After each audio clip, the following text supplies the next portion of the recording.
রাজশাহীতে বিজিবির হাতে গরু ব্যবসায়ীদের সাথে প্রতারণা করে টাকা হাতিয়ে নিতে আসা দুজন প্রতারক আটক হয়েছে। আটক দুজন সেনাপ্রধান ম্যাডামের গৃহশিক্ষক পরিচয় এবং এমইএস এর ঠিকাদার পরিচয়ে দুই প্রতারক ভারত থেকে বর্ডার খুলে দেশে গরু নিয়ে আসবে বলে গরু ব্যবসায়ীদের কাছ থেকে মোটা অঙ্কের টাকা হাতিয়ে নেওয়ার চেষ্টা করেছে বলে অভিযোগ করেন বিজিবি 1 ব্যাটালিয়ন রাজশাহীর অধিনায়ক লেফটেন্যান্ট কর্নেল হাসিবুল হক।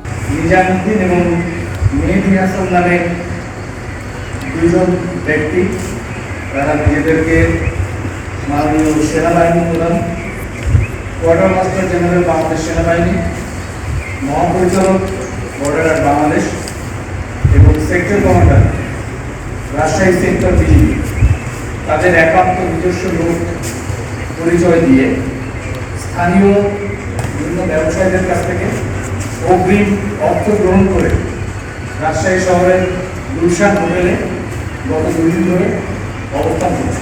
আটককৃত ব্যক্তিরা হলেন নোয়াখালী জেলার বেগমগঞ্জ থানার কালিকাপুর গ্রামের মৃত ওয়াজিউল্লাহ মিয়ার ছেলে মোহাম্মদ নিজামুদ্দিন এবং অন্যজন নেত্রকোনা জেলার আটপাড়া থানার খাগড়া গ্রামের মৃত আব্দুর রশিদ খানের ছেলে মোহাম্মদ মেহেদী হাসান। সংবাদ সম্মেলনে লেফটেন্যান্ট কর্নেল হাসিবুল হক বলেন, এদের মধ্যে নিজামুদ্দিন নিজেকে সেনাপ্রধান ম্যাডামের শিক্ষক বলে দাবি করেন এবং মেহেদী হাসান নিজেকে এমএস এর ঠিকাদার হিসেবে দাবি করেন।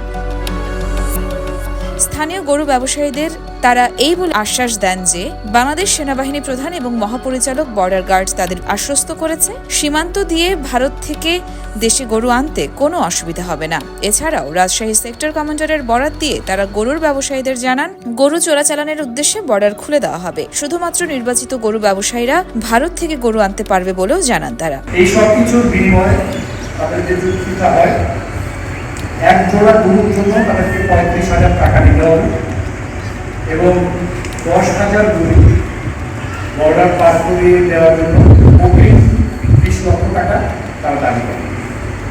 প্রকৃতপক্ষে এই দুজন প্রতারক তারা নিজেদের স্বাস্থ্য হাসিল করার জন্য পদস্থ বিভিন্ন কর্মকর্তার নাম ভাঙিয়ে আমাদের স্থানীয় সহজ সরল যারা ব্যবসায়ী রয়েছেন তাদের কাছ থেকে মোটা অঙ্কের টাকা হাতিয়ে নেওয়ার একটা অভিনব একটা কৌশল তারা অবলম্বন করছে।